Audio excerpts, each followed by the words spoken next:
Imagine being able to accumulate wealth silently, without drawing attention, while building a financial empire. Many millionaires don't flaunt luxury cars or showcase extravagant mansions. On the contrary, they apply discreet, almost invisible, strategies that make them financially free without anyone noticing. The question is, are you ready to learn these secrets? In today's video, you'll discover 9 financial tricks used by those who became rich without anyone knowing. These are practical, accessible, and highly effective strategies. Stay with me until the end, because the last tip could be the turning point in your financial life. Everything starts in the mind. People who become rich without showing off have one thing in common: a strategic mindset. They see money as a tool, not an end goal.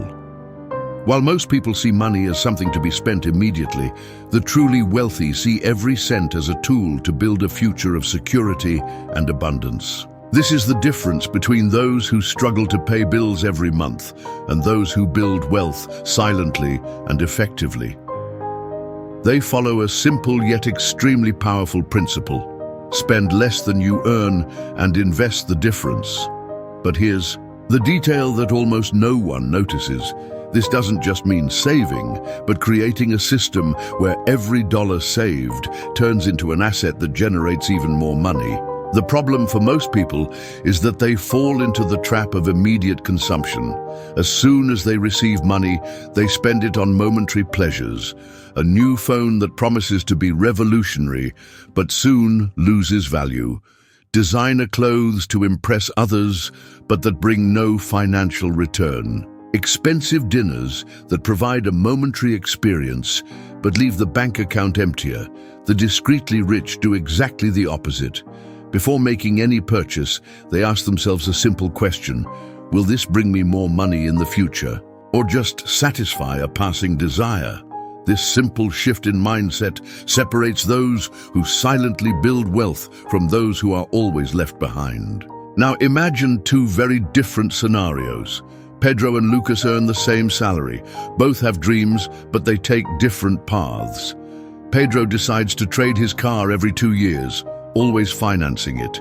He travels to expensive places and buys clothes from top brands. His income increases over the years, but so do his expenses. Lucas, on the other hand, keeps a used car, fully paid off. He invests part of his earnings, avoids unnecessary debt, and seeks financial knowledge. After 10 years, Pedro has great memories but a concerning bank balance. Lucas, however, has built solid wealth and can even choose to work less because his money is now working for him. The difference between the two wasn't how much they earned, but how they managed their money. The discreetly wealthy understand that it's not about how much you earn, but how you manage what you earn. Many people think they can only invest when they have money left over at the end of the month. Marcos had already eliminated his debts and built a solid foundation for his financial growth, but something still separated him from those who truly accumulated wealth: his mindset. While most people think of money as a means of survival, the rich see it as a powerful tool, a multiplier of opportunities. Marcos realized that to play the game of great investors, he needed to transform his way of thinking about wealth. He started studying the principles of millionaires and billionaires, diving into biographies of great names like Warren Buffett, Ray Dalio, and Jeff Bezos. One of the first lessons he learned was that money is not just earned, it is created. The wealthy don't work for money. They make money work for them.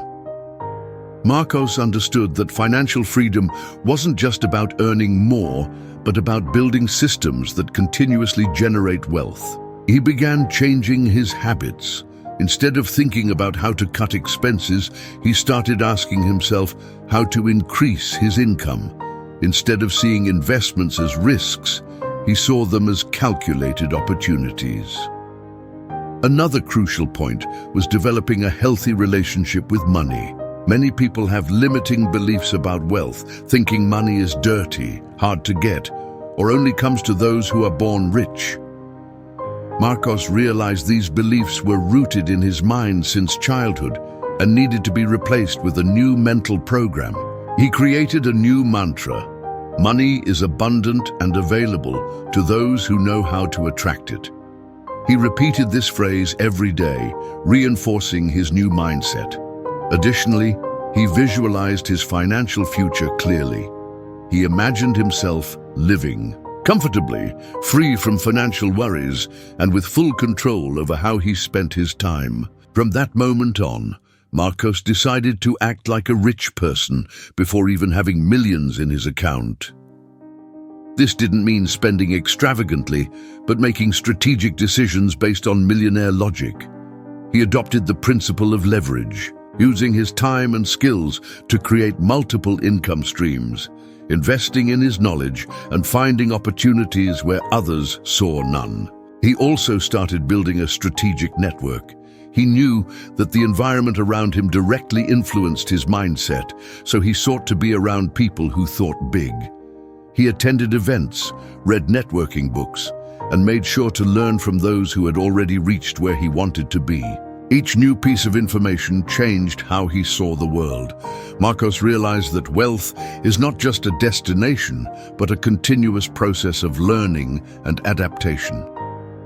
Every day, he got closer to success, not because he worked harder, but because he thought more strategically. After transforming his mindset about money, Marcos realized that depending on a single source of income was one of the biggest mistakes most people make. Most workers live in an endless cycle. Work, get paid, spend almost everything to survive. But what would happen if they lost that single source of income? The answer was simple and terrifying: financial ruin. By studying millionaires and billionaires, Marcos saw a clear pattern. They never rely on just one income source. Instead, they create multiple streams of income that keep flowing in, regardless of what happens to one of them. That became his new mission: diversify his income. He started small, looking for ways to earn money beyond his primary job. His first decision was to monetize his skills. Marcos was good at writing, so he began offering freelance writing services online, creating articles for blogs and companies. This gave him a second income stream without leaving home. But he didn't stop there. His next step was investing. Using part of the money he saved after clearing his debts, he studied investments. He learned about stocks, real estate funds, and even cryptocurrencies. He didn't want to rely only on active effort. He wanted his money to work for him. Then, Marcos discovered the key to wealth: passive income. He started investing in dividend stocks, where companies pay part of their profits to shareholders. Like him, every month, small amounts appeared in his account without him lifting a finger. At first, they were just cents, then a few dollars. But he knew that with consistency, these small deposits could turn into a significant cash flow. Additionally, he entered the digital market. He created a YouTube channel, sharing his financial experiences and teaching what he was learning. Over time, he started making money from ads and partnerships. He also launched an ebook on financial planning, selling it to his audience and creating another income stream. With 3, 4, 5 active and passive income sources, Marcos realized he was financially safer than ever. If he lost one, he still had others. He had broken the cycle of financial dependence and was building a financial empire with solid foundations. At this point, his income was already far greater than when he relied solely on his salary. But, more importantly, he realized that he now had freedom. He no longer feared being fired or facing economic crises unprepared. He had built a financial shield and for the first time in his life felt in control of his own destiny. The rich don't work more, they work smarter and diversify. And Marcos was playing that game masterfully.